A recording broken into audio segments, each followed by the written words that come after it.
Bienvenidos al podcast Tu Psicólogo 69. El día de hoy hablaremos del TDAH y las conductas disruptivas en casa. Nos acompaña el psicólogo Ramiro Andrade. Hola Ramiro, ¿qué tal? ¿Cómo estás? Hola, qué gusto. Qué gusto tenerte, Ramiro, en tu canal favorito. Bienvenidos a todos nuestros amigos también, pues, Tu Psicólogo 69. El mejor podcast de momento que está pegando súper duro en las redes sociales.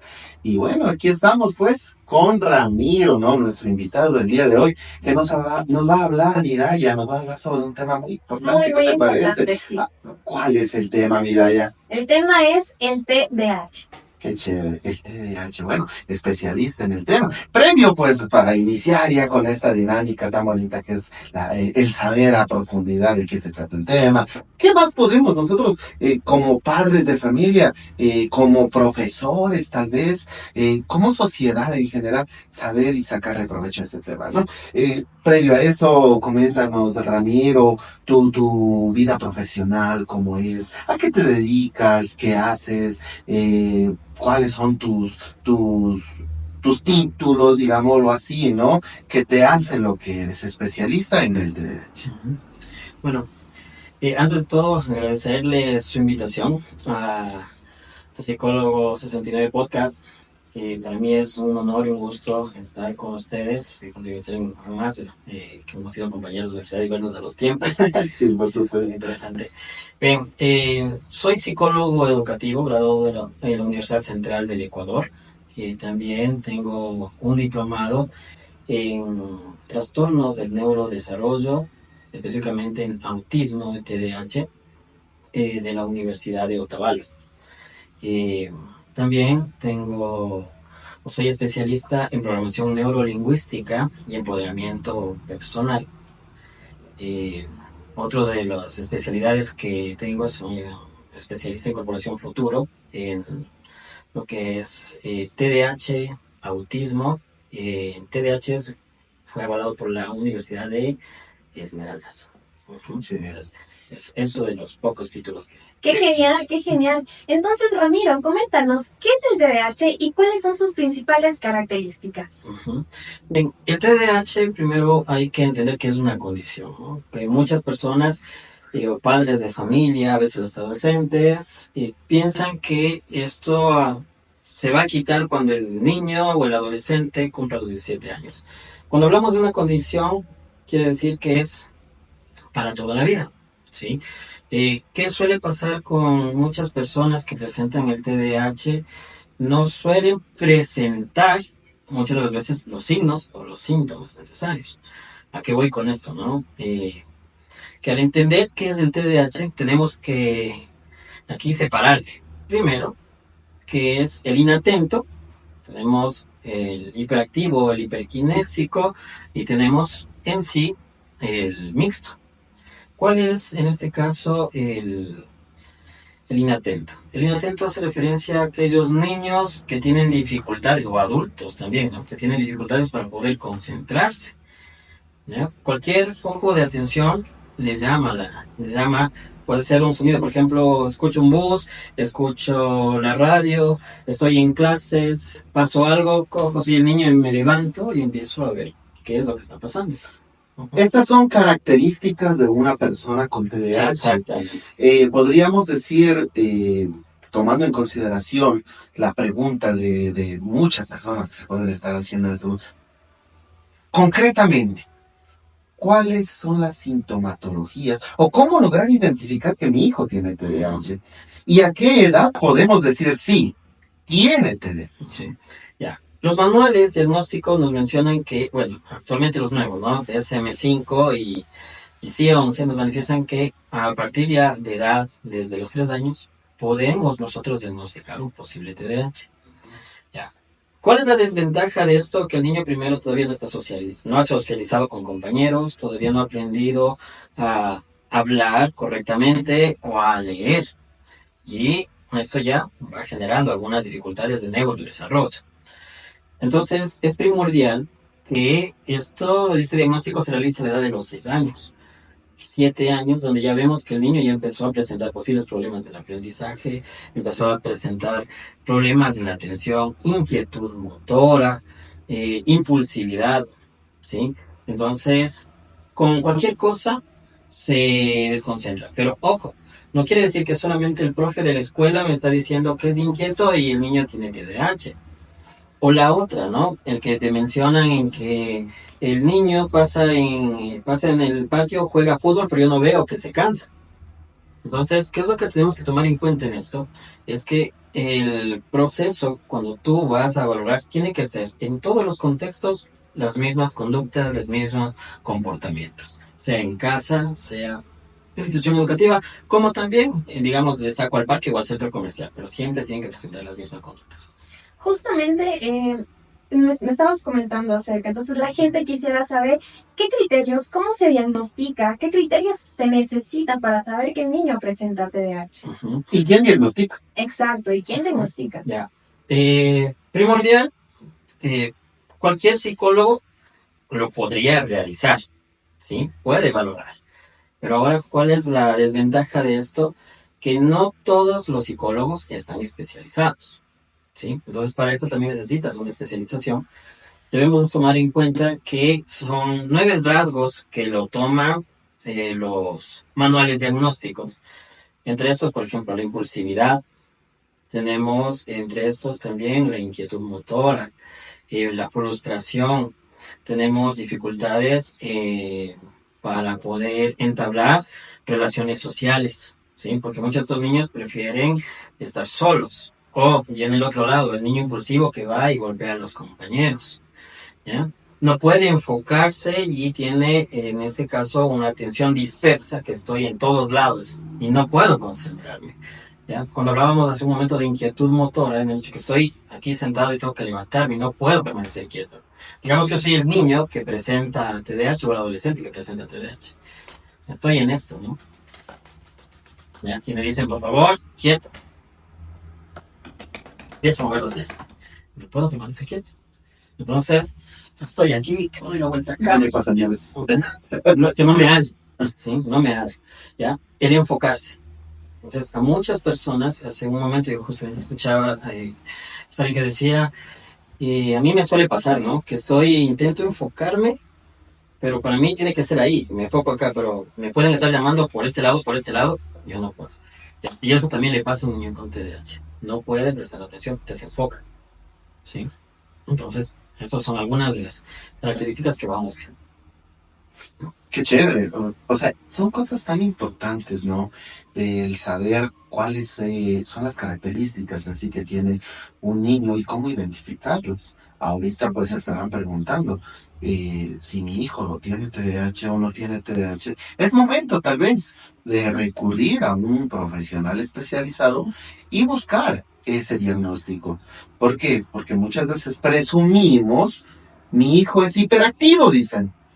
Y no tenemos un diagnóstico, pero ya lo estamos tachando con un trastorno que aparentemente pues es muy nombrado, pero no sabemos la realidad de cómo el niño, el adolescente se está sintiendo con ese trastorno o cómo está pasando su vida con este trastorno. ¿Qué recomendación, Ramiro, tú nos darías o les darías a los papitos, a las mamitas y a los profesionales en cuanto a tener un hijo con este posible trastorno, con este posible diagnóstico? ¿Qué recomendación les darías para poder sobrellevar una vida tal vez normal, ¿no? Uh-huh. Antes de todo, poder contestarte esto, ¿no? Debemos descartar el súper hiperactivo. Ojo, ese niño no existe, ¿no? Porque generalmente me llega a consulta padres de familia que dicen, me acaba de decir la profesora que mi hijo es súper hiperactivo. Y a veces me sabe dar ganas de decirle a la mamá, ¿no? Que su hijo está volando. Su hijo es Súper. súper, ¿no? ¿Ya? Pero te das cuenta realmente que primero los padres no están informados, ¿sí? ¿Cuál es la desventaja de todo esto para nosotros los especialistas? Es que hay algunos especialistas, tú me preguntabas hace un momento, ¿quién puede realizar ya una valoración, un diagnóstico del cual tenemos un neuropsicólogo, ¿sí? Un neuropsicólogo infantil, un neuropediatra. ¿Ya? Pero netamente el neuropsicólogo que conozca baterías, que conozca reactivos neuropsicológicos, lo puede realizar. Porque primero tenemos que ir descartando cómo se encuentra la atención, cómo se encuentra la memoria, cómo se encuentran las funciones ejecutivas. Tenemos que tomar en cuenta las otras esferas, ¿sí? Cómo está el contexto emocional, cómo está el contexto del hogar, cómo están las dificultades dentro de la institución educativa, si presenta o no presenta estos problemas. Muchos padres de familia suelen venir, es que yo le traigo a mi hijo porque es sumamente inquieto y me dijeron que tiene TDAH. Cuando nosotros hacemos la valoración te das cuenta que realmente el niño no tiene TDAH, lo que realmente presenta es un déficit intelectual. O la otra, ¿no? Que el niño lo que viene presentando, en este caso, puede ser problemas de índole emocional.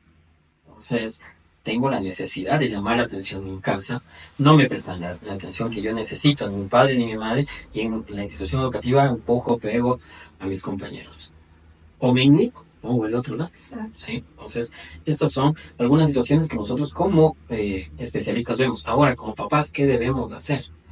Cuando ya entregamos nosotros un informe, un diagnóstico, lo que a mí me gusta manifestarles es, ustedes de aquí, de hoy en adelante, son los especialistas. ¿Sí? ¿Por qué? Generalmente con nosotros, como especialistas, daremos el 40% cuando vengan con nosotros los padres a terapia, ¿no? Entonces, ir trabajando la parte conductual, ir trabajando la parte de atención, concentración, la parte neuropsicológica. Pero la mayor parte del tiempo lo pasa en casa. ¿Sí? Y muchos padres realmente no aceptan eso. Y ese es otro de los problemas que se van obteniendo, ¿no? A veces por la falta de información acerca de qué es el TDAH, suele también confundir con otros trastornos similares al TDAH.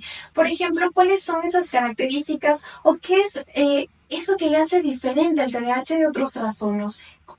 En un ejemplo, el autismo, ¿no? A veces muchos padres dicen, no sé si mi hijo tiene TDAH o tiene autismo, hay rasgos similares entre los dos. ¿Cómo aprender a diferenciar si tiene TDAH o autismo?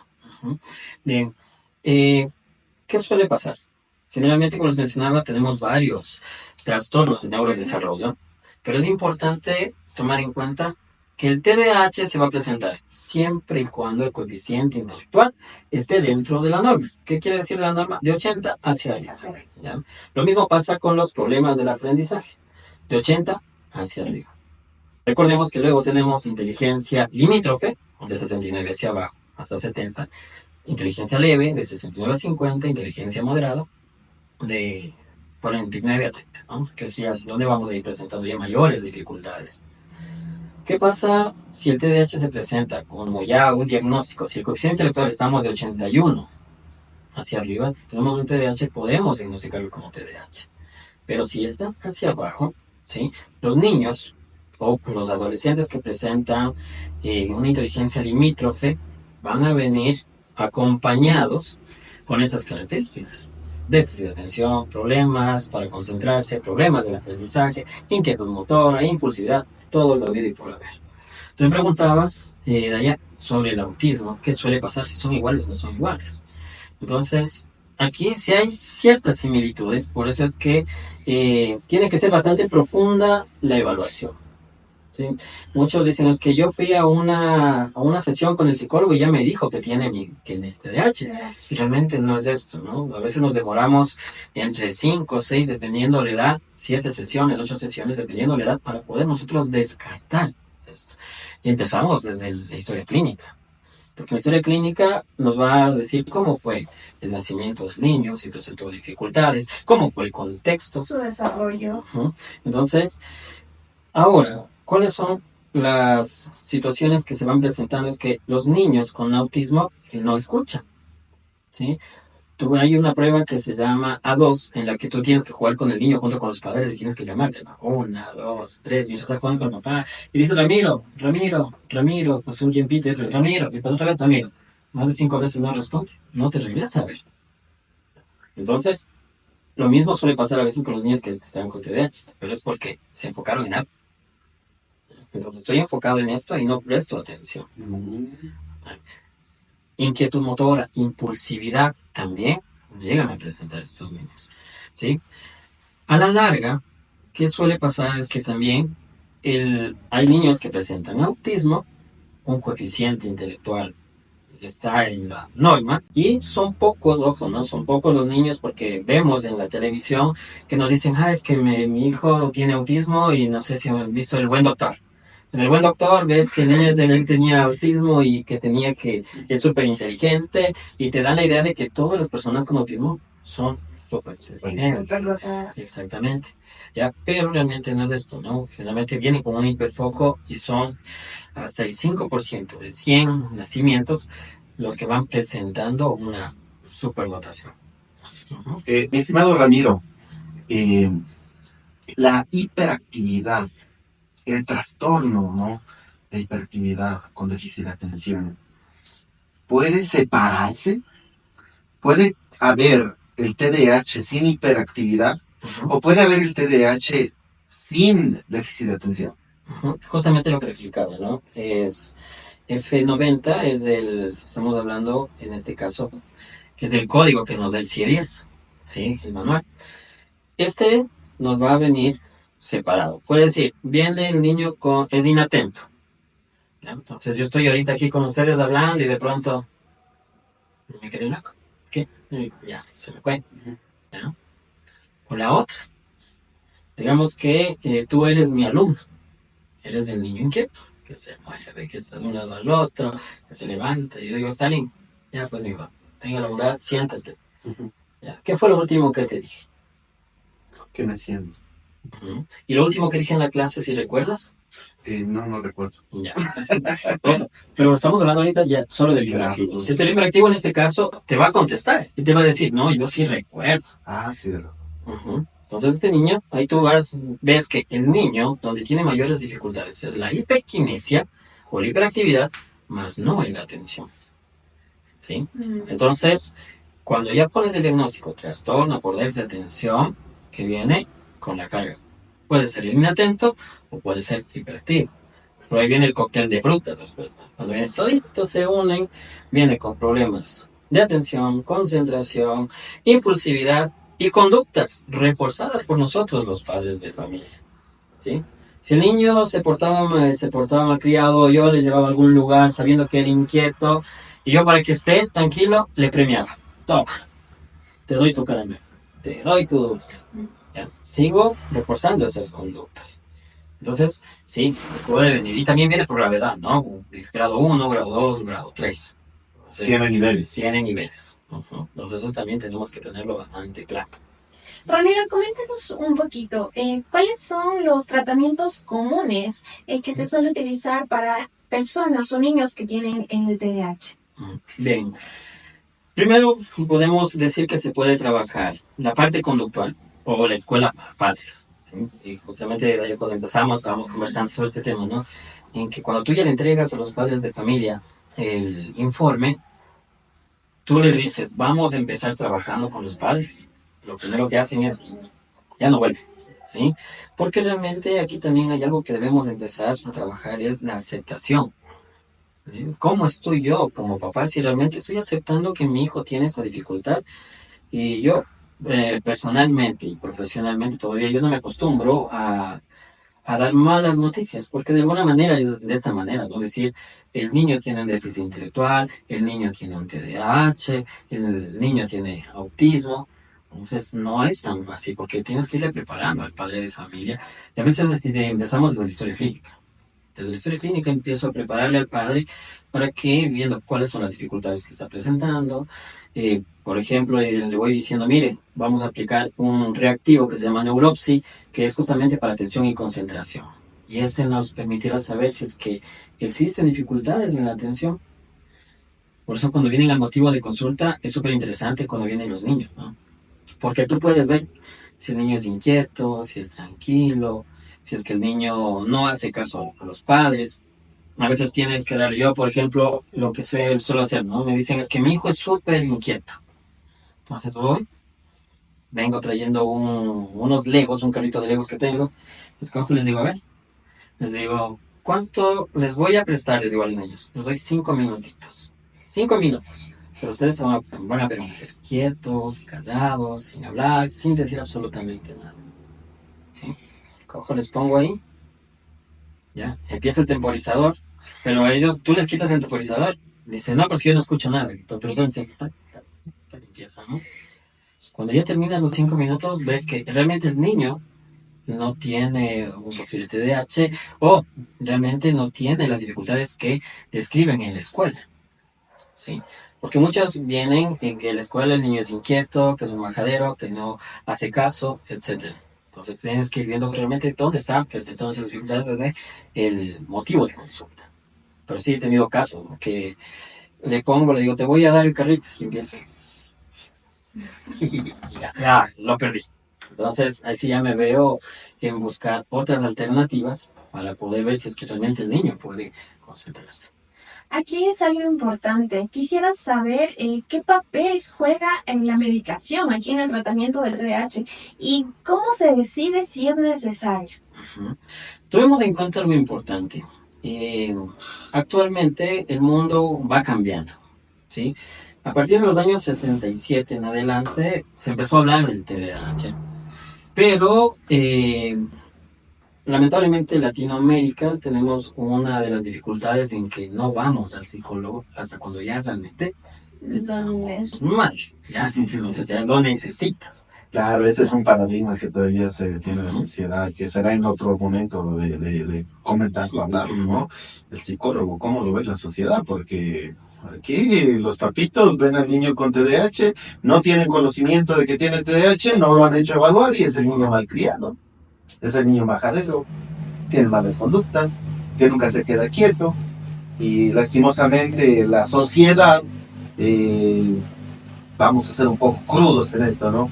Cae en un esquema social abrupto y cae en maltrato. Hasta ahora por ahí se ve el vecino que sale con el montón de cabrestos y aquí está el psicólogo, ¿no? Nosotros ya nos vieron con cara de cabresto. Entonces las cosas no son así, no son así en realidad. Este es un tema tan importante y que Ramiro aquí nos está acompañando precisamente con esta pregunta, o sea, tan importante, ¿no? Del hecho de saber que si el TDAH en sí es una condición real, congénita, nos está mencionando, y la parte más importante que nos dice Diana, ¿no es cierto? Esto quisiera que le amplíes un poquito a la sociedad, que le amplíes un poquito a los padres de familia, ¿no? Bueno, como les mencionaba, hay una evolución de todo este proceso, ¿no? Actualmente ya se ha puesto, después de que tenemos los niños post pandemia, se ha ido generando las dificultades, ¿no? Con niños que presentan problemas de atención, concentración, se ha visto que hay más prevalencia de niños autistas. Y muchos de estos, cuando tú ya entregas un informe, les dice, el niño va a necesitar ir al neuropediatra. ¿Por qué al neuropediatra? Porque aquí, en este caso, él va a ser el encargado de dar medicación, ¿sí? Entonces, hay muchos mitos dentro de esto en que unos dicen es que si le doy, a mí me han dicho que si yo le doy la medicación, él va a estar somnoliento, va a estar dormido, que no va a avanzar, ni siquiera estudiar, ¿ya? Y realmente muchas veces, ¿no? Los profesores, sí, yo lo que quiero es frenarle al niño. Recientemente tuvimos nosotros el séptimo seminario de salud mental y neurodesarrollo TDAH de autismo, en el que tuvimos allí a un neurobiólogo, ¿sí? Mexicano. Él nos mencionaba la importancia de la medicación. ¿Qué suele pasar cuando los padres van? Los padres no van porque necesito que el niño aprenda más, o necesito que su cerebro crezca, o que pueda su memoria mantenerse. No, realmente van porque necesitan algo para poder medicarle la inquietud, ¿sí? Y la mayoría va por esto, medicado por la inquietud, porque no puede permanecer quieto, no puede concentrarse. Entonces, sí, es necesario, ya, en los casos, dependiendo el grado que se encuentre el TDAH, ¿sí? No, grado 1, si yo veo que no, el niño no es inquieto, que el niño más bien sí logra controlar ciertos impulsos, sí. Entonces, pero ya hablamos de un grado 3 que no puede concentrarse, que tiene problemas en la escuela, pelea con sus compañeros, en la casa es lo mismo, entonces sí es necesario. Algo importante. El neuropediatra o el neurólogo es el encargado de medicar, como tú lo explicas. Pero ¿qué sucede cuando te dan un medicamento, el neurólogo o el neuropediatra, sin una evaluación previa de un psicólogo? Sin la seguridad de que el niño tiene o no tiene TDAH. Porque en muchos casos hemos presenciado que son medicados y resulta que van presentando otras dificultades. Y más bien, en vez de calmar la inquietud, terminan con una posible distimia, terminan con problemas a nivel de procesamiento global, dejan de procesar. Y alguien me decía, ¿no? Yo prefiero a mi hijo de antes, porque el de ahora no hace nada. Se durmió, se dopó. Entonces, aquí lo importante es que el neuropediatra, como les mencionó, va a ser el encargado de mandar la medida.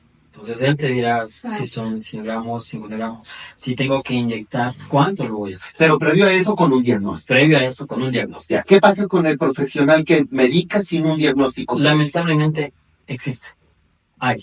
Sí, tú mencionaste, sí, que llegan pacientes, realmente sí. Tuve un caso bastante interesante hace unos 2 años de un niño que a los 5 años había sido diagnosticado con TDAH, pero no había sido hecha la historia clínica de acá. La psicóloga del DES es la que le envía, ¿no? Le dice, es que su hijo tiene esas dificultades, es inquieto, no hace caso, no quiere escuchar. Etiqueta. Estuvo etiquetado. La psicóloga le envía con el neurólogo, ni siquiera un neuropediatra, y le medica. Le enviaron Ritalin durante 5 años con el Ritalin. Pero las conductas seguían presentándose. Seguían las conductas, los problemas en casa, no hacía caso, problemas de matemáticas, en inglés. Después, cuando ya hicimos la valoración, TDAH nunca existió, un coeficiente de 108. Sí que estamos dentro de la norma, pero el problema, el contexto familiar. Pues aquí era la familia el que estaba generando problemas, ¿no? No habían las reglas claras de esa autorización. Entonces, eso también ya exacerba otras conductas. Estábamos ya próximos a ser un negativista desafiante.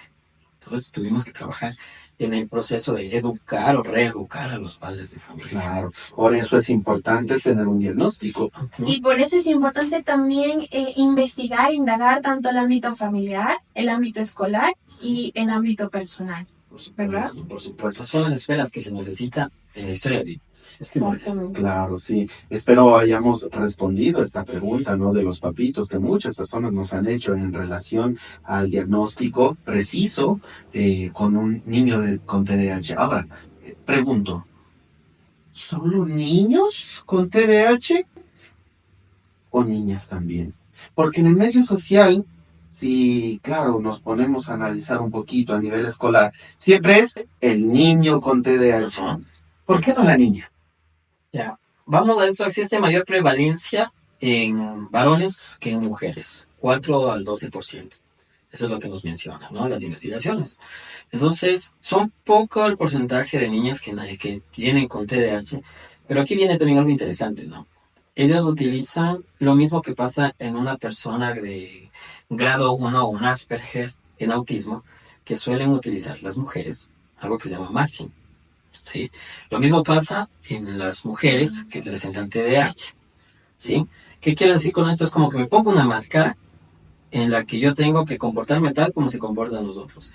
¿Sí? Y mis impulsos tengo que tratar de controlarlos. Lo hace mucho mejor que un hombre. El hombre es más impulsivo. ¿Sí? El varón es más impulsivo. La mujer, en cambio, por el mismo hecho de que soy mujer, tengo que aprender a ser más educada, me pongo la máscara en la que no puedo salir de ahí.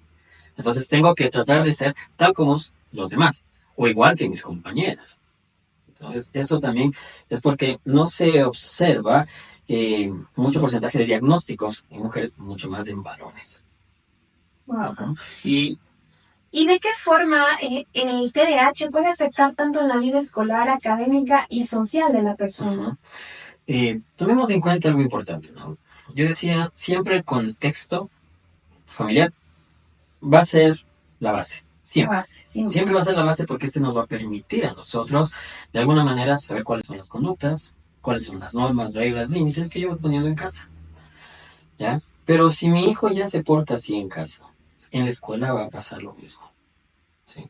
No hay quien me ponga un freno. Ahí les decía, viene la etiqueta, viene la parte social. Es que el niño no se queda quieto, Stalin no se queda quieto, Ramiro es inquieto. Ya también es súper inquieto, pero a ella le falta concentración. No sé por qué. ¿Ya? Y empiezan a etiquetarte. Ahí cuando ya entra, yo otra vez me toca con este guagua, el más inquieto del mundo. Entonces, el profesor, ojo, el profesor no tiene en muchos de los casos las herramientas para poder trabajar con estos niños. ¿Sí? Son pocos. ¿Ya? Y aún, tomando en cuenta, luego en casa, va y molesta al hermano mayor. ¿Qué le pellizca? ¿Qué le empuja? Luego el hermano coge y le da. La mamá, ¿quién le castiga? Al hermano mayor. ¿Ya? Y no le pone las normas acá. ¿Sí? Y a veces también existe la sobreprotección por parte de los padres, porque dicen, es que yo le veo que él presenta estas dificultades. ¿Qué puedo hacer? Yo tengo que cuidarle porque a veces sí se me puede caer, se me puede lastimar, salta desde la sexta grada y no hay un control de impulsos, no hay control inhibitorio. Entonces esto ya nos genera dificultades. Y en el ámbito social, tomando en cuenta esto, soy el niño que quiero hacer todo primero. Voy, me pongo en fila, pero me pongo primero. Estoy conversando ahorita con ustedes y luego se ponen a conversar. Y yo empiezo a hablar también porque necesito llamar la atención. Es esa necesidad de poder llamar la atención porque no puedo controlar mis impulsos. ¿Sí? Entonces, esto sí va a ser bastante dificultoso para los niños, ya cuando ya vayan por la adolescencia, si los padres ya no trabajan, este proceso conductual se merma, va desapareciendo de a poco la condición. Ojo, pero aquí viene otro problema dentro que se va desarrollando, ¿no? En el TDAH ya cuando empiezas la adolescencia, la parte adulta. Dificultad para relacionarte con tus compañeros. Dificultad en relaciones amorosas, en que no puedes mantener una relación con alguien, porque te olvidas citas. Quedamos en que vamos a vernos de aquí la próxima semana. Y de pronto yo me quedé jugando Play. Voy a ver a mi novia y luego mi novia va a decir, ¿sabes qué? Terminamos porque no me contestas llamadas, no vienes, o más bien no te interesa, no te importa, pero realmente ya no sabe cuál es mi condición. ¿Ya? Y otra de las dificultades va a ser que suele venir acompañado con problemas del aprendizaje. Y ojo, que aquí ya no se le conoce como dislexia, discalculia, disortografía, sino aquí ya, a partir de la edad de los 12 años en adelante, se le conoce como trastornos mixtos de habilidades escolares. ¿Sí? Entonces, se suma lo que es la discalculia, la dislexia, pero la disortografía no se toma en cuenta. Y muchos de estos niños vienen acompañados con esto. Ya recientemente tuve un joven de 22 años que venía con estas dificultades. ¿Y qué pasa? Tengo este problema, viene él, se acerca, quinto semestre, arrastrando materia de matemáticas, y sumado a ello todos los problemas habidos y por haber. Estas personas tienen la tendencia a caer también en consumo de estupefacientes. ¿Sí? Cocaína, marihuana, y algunas otras de estas situaciones que tenemos que también ir trabajando en proceso con los padres. Pero como les menciono, hay padres que realmente son pocos que sí se integran a la terapia, que les interesa la terapia, y hay otros que entregaste el informe. Exactamente. Que se entregó el informe y nos vemos. Exacto. No hacen el seguimiento correspondiente, ¿verdad? Bueno, para los papitos, mamitas que están tras las cámaras, docentes, ya sabemos pues que el seguimiento es fundamental para que pueda salir de esta problemática el niño con TDAH. Una pregunta muy importante que nos hace un maestro de una unidad educativa muy conocida aquí en Quito, y nos dice, ¿el TDAH es una discapacidad o es un problema de aprendizaje? Ya, vamos aquí. Ojo, el TDAH es una condición, ¿sí? ¿Ya? ¿Qué quiere decir esto? Que es de por vida. como lo mencionaba al principio, va a ser para No hay toda cura. la vida. No hay cura. No se puede decir, si yo sigo el tratamiento, me voy a curar. Lo que vamos a hacer es mejorar el estilo de vida. Ujú. Sí, perfecto, muy Exactamente. bien. Entonces, cuando decimos mejorar el estilo de vida, trabajar terapia con padres, trabajar terapia en institución educativa, trabajar terapia nosotros como especialistas, ¿sí? E ir trabajando en las áreas debilitadas. Entonces, aquí ya viene un trabajo multidisciplinario. Cuando hablamos de un trabajo multidisciplinario, ya entra la psicopedagoga, el psicólogo educativo, entra el psicólogo clínico, el neuropsicólogo, el neuropediatra, terapista de lenguaje, porque muchas veces también niños que presentan un TDAH tienen acompañado con dificultades en el lenguaje, ¿sí? ¿Ya? Entonces, lo que más se observa en estos niños es que tienen una taquilardia o una verborrea, que se conoce, ¿no? Es decir, que hablo sumamente rapidísimo y no sé qué estoy hablando, pero tengo que decir a usted. Ferna, en Braga, y ahí sí, dime lo que está diciendo. Claro. ¿Sí? ¿Ya? Entonces hay que saber respirar. Por ejemplo, aquí vamos con ejercicios de respiración, trabajamos con ejercicios, por ejemplo, hay un ejercicio que se llama la tortuga, en la que haces que el niño ponga sus piernas rueditas aquí, abraza, y de ahí tiene que respirar, ¿no? Y durante ese tiempo que él respira, unos 4 segundos, voy limitando a que vaya bajando mi estado de ánimo, mi estado de alerta y poderme enfocar. Bien. Qué chévere. Entonces quedamos claros que el TDAH no es una discapacidad y como trastorno de déficit de atención con hiperactividad, pues influye en el aprendizaje. Exacto. Estamos claros. Ujú. Recordemos que tal vez para los padres puede ser muy complejo, muy fuerte, muy duro aceptar primero que sus hijos o uno de sus hijos tenga el TDAH, ¿no? Pero también es importante que sepan que ya se debe empezar a establecer límites y rutinas dentro de casa, ¿sí? ¿Qué recomendaciones, Ramiro, le darías a los padres de familia o incluso a los docentes para empezar a poner límites y rutinas en casa, que es importante, ¿no? Con un niño de TDAH. Lo primordial o principal, ¿no? Asistir a terapia. Desde ahí. Asistir a terapia. Primero terapia. Escuela para padres, como se lo suele llamar. En el caso yo, por ejemplo, a los padres les enseño primero qué es la atención. Y ojo, no me refiero a la atención cognitiva, sino a la atención afectiva. Pero cómo yo debo dar esa atención a mi hijo. ¿Sí? Emocionante. Exactamente.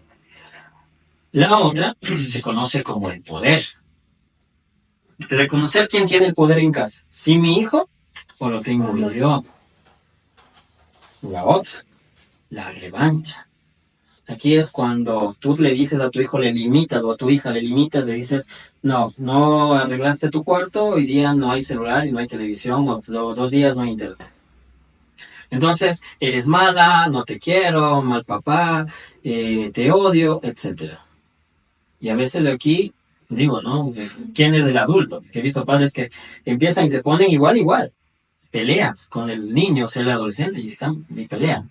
¿Ya? Y esa es la revancha. ¿No? Que el papá dice, bueno, ahora sí vas a ver quién es el mal, ¿no? Saco la correa y toma, ¿ya? Para que vayas viendo quién es el mal. Pero no, realmente cuando hablamos de revancha es el hecho de que mi hijo intenta tomar nuevamente o retomar ese papel de poder que tenía, que yo ya le quité. ¿Sí? La otra es la insuficiencia que se va presentando. Cuando estamos hablando, hace un momento me decían, con la atención, ¿qué es lo que tenemos que hacer? Entender para qué necesita mi hijo la atención. ¿Sí? Comprender si es que la conducta que está haciendo o está generando el niño o el adolescente me va a perjudicar a mí. ¿Para quién es el problema? ¿Para quién es la molestia? Claro. ¿Para mí como padre o para él? ¿Sí? Cuando yo ya intento, por ejemplo, dices que mi hijo siempre pasa, que molesta, que lanza las cosas, mucha la atención, lo que solemos decirles a los padres, aprendamos nosotros también a bajar la guardia. ¿Qué es lo que tienen que hacer? Aléjese. No le haga caso. Y muchos dirán, oiga, pero es que después va a continuar con esta conducta. Que coge, vaya, azota la puerta. ¿Pero qué espera si estoy hablando de la atención afectiva? Que yo como papá vaya a la puerta, abro y termine lo de siempre, ¿no es cierto? La discusión, la pelea. Pero esta vez, como dicen, háblale la mano. Ya. Entonces ya no tengo con quién discutir, no tengo con quién pelear y voy cambiando ya ese tipo de conductas. Cuando hablamos ya del poder, netamente, es quién tiene en casa. Entonces, ejemplo, ¿no? Digamos que nosotros como padres y nuestro hijo dice, yo quiero ver la televisión porque mi papá me dio permiso. Y ahí es el problema, la desautorización. ¿Sí? Entonces, el recuperar el poder también cuesta, porque aquí es donde tú ya tienes que poner normas. Es aquí donde ya le pones las reglas. Te dices, no, tú no puedes hacer esto. O te voy a quitar aquello, pero yo soy papá, soy el que pone los límites. En la revancha viene la discusión que les mencionaba hace un momento, pero aquí también viene la insuficiencia, que suele pasar, y pasa con niños neurodivergentes y pasa con niños neurotípicos, ¿sí? El hecho de que no me siento parte de la familia, o nunca me toman en cuenta para nada, o yo no valgo, o yo no sirvo.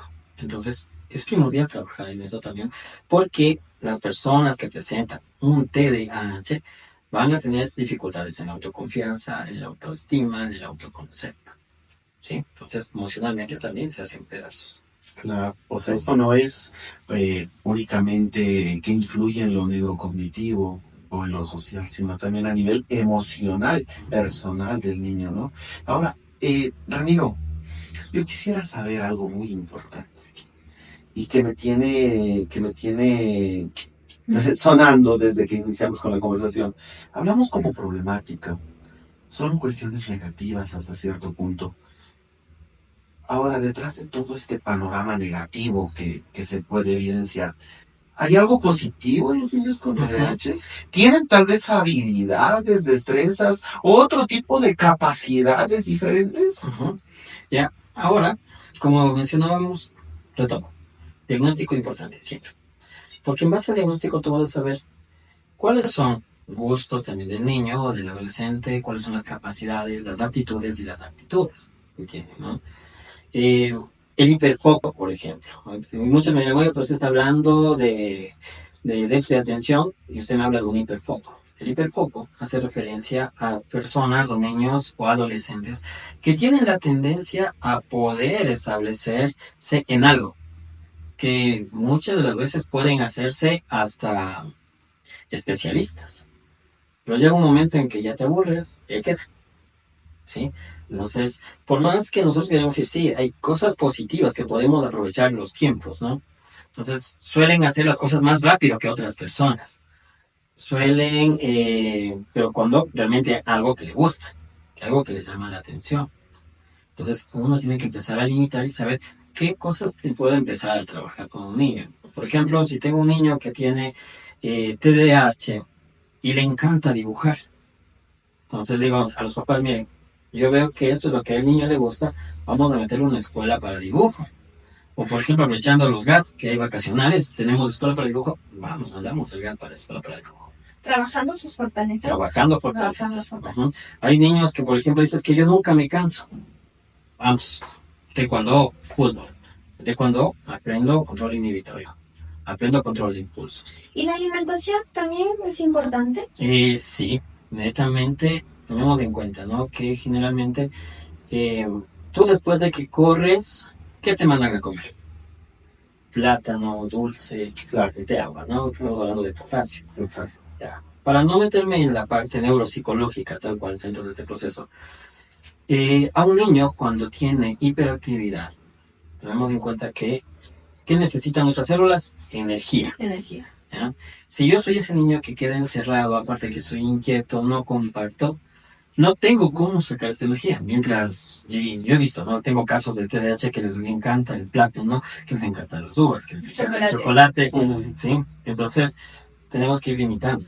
Y ha habido procesos en que yo he tenido que trabajar con los padres y decirle, mire, ya no le traiga, tenía un padre de familia que era de Ferrero. Decía, es que esto me da todos los días y tengo que dar. Le digo, sí, pero ¿qué le parece darle el fin de semana y no cuando esté en clases? Disminuir la cantidad. Pues vamos disminuyendo de a poco, no es que de golpe le voy y le quito, ¿no? Sino de a poco vamos quitando ya ciertos dulces, ciertos alimentos que van a generar mayor energía. Genial, muy bien. Hay algo importante que los padres también les gustaría conocer acerca de las conductas disruptivas que se presentan en casa, ¿no?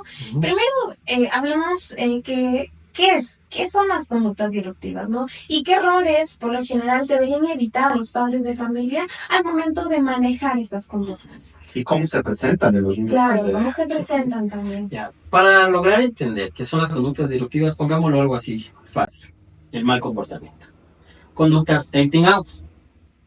Exploto. ¿Sí? Muchos de estos niños tienen conductas de acting out, que quiero decir que es como la olla de presión. Que yo les voy frenando, y les digo que hay ciertas cosas que no pueden hacer y ellos explotan. Viene la parte de impulsividad. ¿Sí?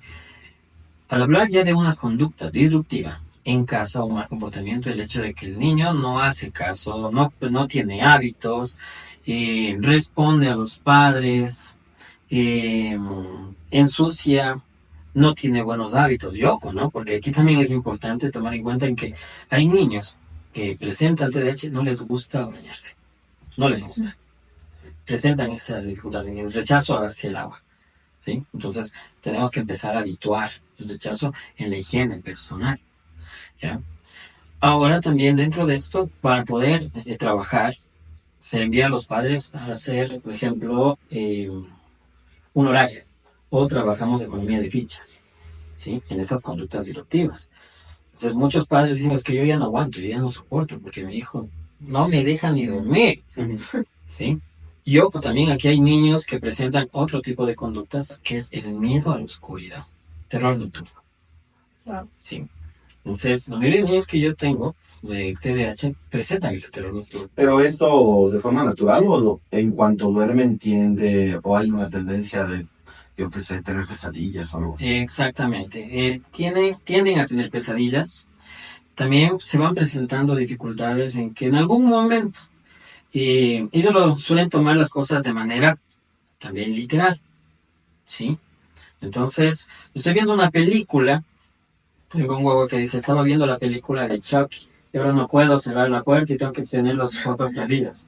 Digo, ¿por qué? Porque yo escucho pasos en mi casa, como la casa de madera. Entonces, he tenido que ir habituando también, ¿no? Ir trabajando ese proceso. Por eso es importante que nosotros, como padres de familia, saber cuáles son los problemas que se van presentando, ¿sí?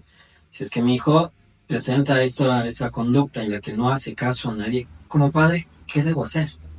Asesorarme, ir al psicólogo, ir a un especialista que realmente me pueda guiar, porque muchas de las veces no existe esto por el miedo a que me den un diagnóstico.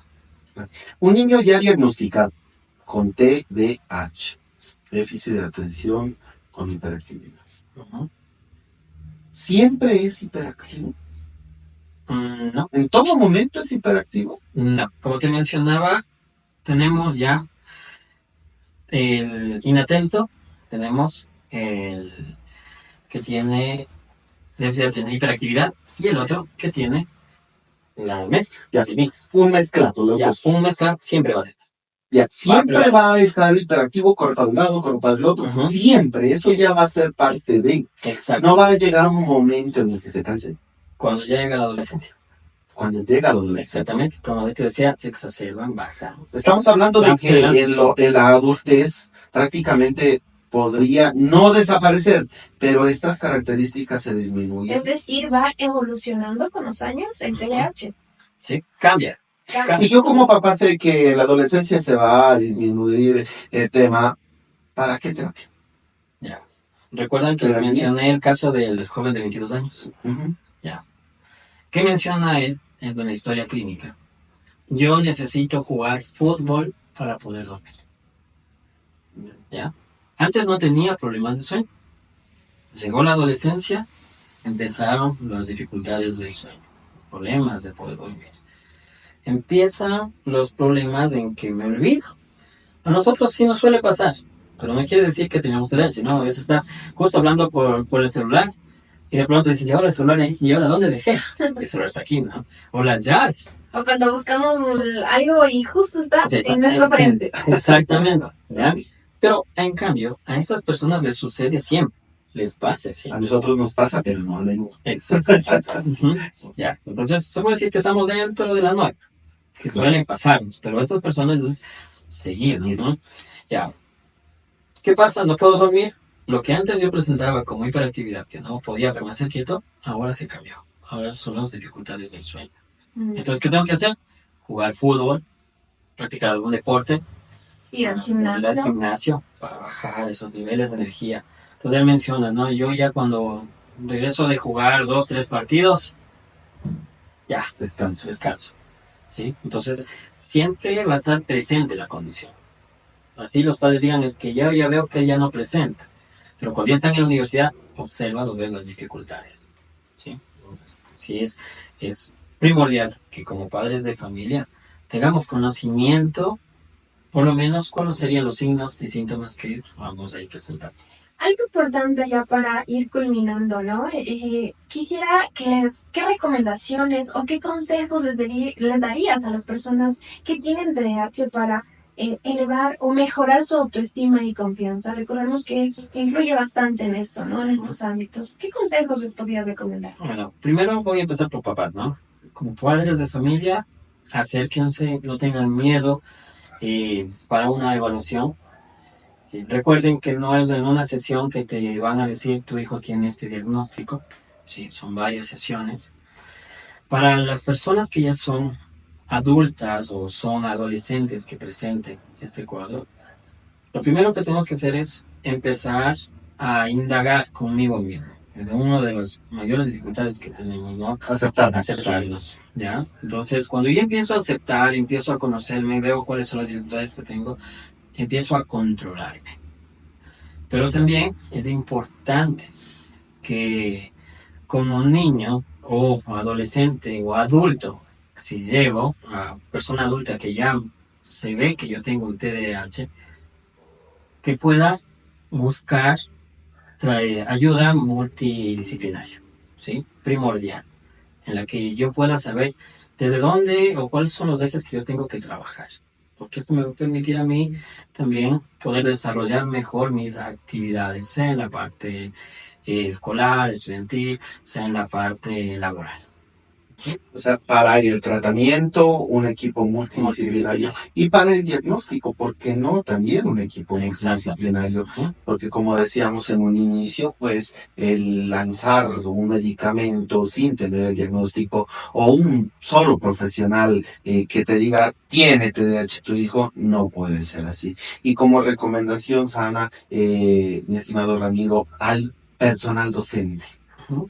Bien, generalmente nosotros como docentes también nos suele pasar que no sabemos qué hacer con nuestros niños. Primero es conocernos nosotros, ¿no? Como mencionaba, si a los padres les enseñamos a manejar sus emociones, nosotros también debemos aprender a manejar nuestras emociones. El entender cómo estamos, si en ese momento estoy enojado, si en ese momento estoy frustrado, porque lo que yo más observo son docentes que se frustran al no saber cómo actuar, al no saber cómo trabajar. ¿Sí? Entonces, lo importante de esto, cuando ya te vienen con el diagnóstico, y tú dices, la psicóloga suele decir, ¿no? ¿Sabes qué? Tenemos estas adaptaciones que tenemos que hacer, vamos a trabajar de esta manera. Entonces, también investigar, indagar, saber qué otras técnicas se puede utilizar, aparte de los ejercicios de respiración que generalmente se les enseña, ¿no? Si nosotros como neurodivergentes, entre comillas, ¿por qué digo neurodivergentes? Entre comillas, porque posiblemente tengamos tal vez algún trastorno, pues no lo sabemos, nunca nos hicieron una valoración, ¿sí? ¿Ya? Pero es importante que nosotros como docentes investiguemos, indaguemos y sepamos qué es un posible TDAH. Y de esta manera voy a precautelar mi salud mental como también la de mi alumno, ¿sí? Entonces aquí viene algo que se conoce como el cuidado del cuidador. Entonces podemos decir que como recomendación, pues no lancemos críticas, no tachemos a nuestros estudiantes, las famosas etiquetas, evitemos si no estamos con un informe por un especialista demandado por medio de una evaluación, ¿verdad? Y con un diagnóstico claro, que es lo más importante. Con eso, pues las estrategias demandará tal vez el profesional a la institución con un debido seguimiento. Exacto. ¿Sí? Los papitos y mamitas que nos están viendo y tal vez tienen alguna inquietud, alguna duda, o están viendo características de las cuales ya mencionamos en sus hijos, en sus hijas, tal vez no duden en contactar a Ramiro, sí, por supuesto. Ramiro Andrade es especialista en TDAH y nos ha acompañado en esta ocasión y nos ha sacado de muchas dudas. De mi parte, Ramiro, yo te estoy muy agradecido por tu presencia en este podcast que precisamente es de aprendizaje y para salir de muchas dudas e inquietudes para todas las personas que nos están viendo. No se olviden de Darle like, comentar y compartir. cuídense mucho. Muchísimas gracias, Ramiro. No, aquí le cortas. Sí. Dale. No te olvides de Darle like, comentar y compartir. Ramiro, por favor, para finalizar, un saludo a tu audiencia, a tus pacientes, niños, padres de familia y pues cómo contactarte, cómo llegar a ti, ¿no? Bueno, primeramente, las gracias nuevamente a ustedes por darnos este espacio en el cual los especialistas podemos informar. Recuerden que estamos ubicados en la parroquia de Yaruquín, en la calle Simón Bolívar S1114 y Alianza Esquina. También nos pueden encontrar en nuestra fanpage en Facebook como Neuroideas de Ecuador, nos pueden encontrar en YouTube como Centro Psicológico Neuroideas y en Instagram nos pueden encontrar como Neuroideas Redes. Y por último en TikTok, en la que también nos van a encontrar como Neuroideas 002. Recuerden que estamos para servirles. Qué chévere. Director, ¿no? Director del Centro Psicológico. No, soy el coordinador del área psicopedagógica. Qué chévere. Felicidades. Bueno, ya saben cómo llegar y no nos queda más que despedirnos, Midaya. Cuídense mucho. Gracias.